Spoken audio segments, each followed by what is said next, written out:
नमस्कार।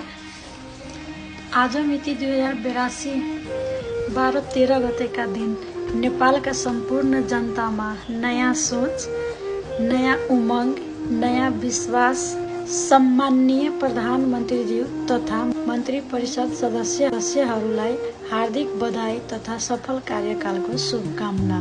देशको नेतृत्व सम्हाल्ने यस महत्त्वपूर्ण जिम्मेवारीमा यहाँहरूको संकल्प र पारदर्शिता र दूरदृष्टिले राष्ट्रलाई समृद्धि र सुशासन र विकासतर्फ अगाडि बढाउने विश्वास राखेका छौँ।